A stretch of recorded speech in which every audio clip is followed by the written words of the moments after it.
కాళేశ్వరరావు గారిని కూడా ఈరోజు మేము అక్కడికి కాళేశ్వరం పోదామని అడుగుతున్నాము. మేము ఆహ్వానించడంలో ఉన్న తప్పేముంది అధ్యక్ష? ఇప్పుడు మేము ఒకవేళ బై రోడ్డు మేము బస్సులు పెట్టుకున్నాం, అందరం కలిసిపోయినట్టు ఉంటుందని. ఒకవేళ ఏదైనా మీకు బస్సులో ఇంత దూరం ప్రయాణం చేయడానికి ఏదైనా ఉంటే ప్రభుత్వానికి అధికారికంగా హెలికాప్టర్ ఉన్నది.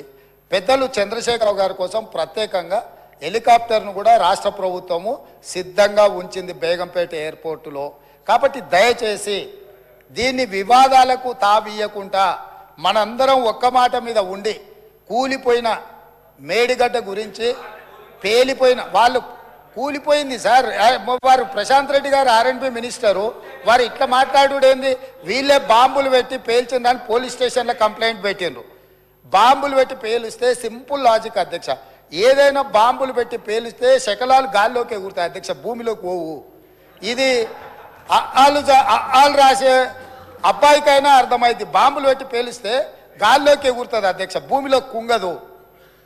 పోలీస్ స్టేషన్లో అట్లా కంప్లైంట్ పెట్టిండ్రు కాబట్టి ఇది బాంబులు పెట్టి పేల్చిండ్రా, లేకపోతే కింద ఇసుక కలిగి పిట్టగూడు కడితే పీకమేడలు కడితే కుంగిందా?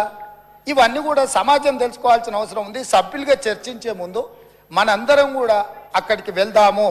కాబట్టి దయచేసి సభాపక్ష నాయకుడుగా ప్రధాన ప్రతిపక్ష నాయకుడు శ్రీ చంద్రశేఖరరావు గారిని, అదేవిధంగా మాజీ సాగునీటి పారుదల ఆర్థిక శాఖ, ఎందుకంటే అన్ని నిధులు విడుదల చేసింది వారే కాబట్టి హరీష్ రావు గారిని, మా పెద్దలు కడెం శ్రీహరి గారికి ఈ తెలంగాణ సమాజం పట్ల, ఈ సమస్యల పట్ల, సాగునీటి ప్రాజెక్టుల పట్ల వారికి ఒక అవగాహన ఉన్నది.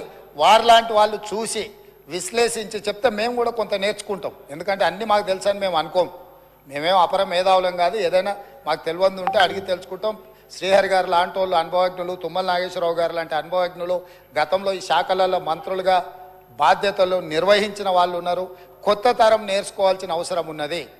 నాకు కూడా శాఖలు ఎప్పుడు నేను నిర్వహించలేదు కాబట్టి నాకు కూడా నేర్చుకోవాల్సిన అవసరం ఉన్నది. నేర్చుకోవడానికి నేను సిద్ధంగా ఉన్నా. కాబట్టి దయచేసి ఇక్కడ నుంచి మనం అందరం బయలుదేరి అక్కడ చూసి అక్కడ ఉన్న పరిస్థితులను అన్నిటిని కూడా అవగాహన చేసుకొని రేపో ఎల్లుండో తమరి అనుమతి తీసుకొని మంత్రి గారు శ్వేతపత్రం ప్రవేశపెడతారు. శ్వేతపత్రంలో తెలంగాణలో ఉన్న ప్రాజెక్టులు అన్నిటి మీద చర్చ చేద్దాం.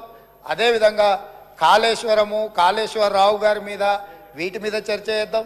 ఇది ఎవరెవరికి ఏటీఎంగా మారింది, దీని సంగతి ఏంది, దీని కథ ఏంది, దీని కమామిస్ ఏంది, ఈ సభలో చర్చించుకుందామని తెలియజేస్తూ తమరు అవకాశం ఇచ్చినందుకు ధన్యవాదాలు తెలియజేస్తూ అందరినీ రావాల్సిందిగా, ప్రత్యేకంగా అందరినీ రావాల్సిందిగా, మళ్ళీ మీరు రేపో ఎల్లుండి అనుమతి ఇచ్చినప్పుడు దీని మీద చర్చ చేయడానికి మీరు అవకాశం ఇవ్వాల్సిందిగా కోరుకుంటున్నాను అధ్యక్ష.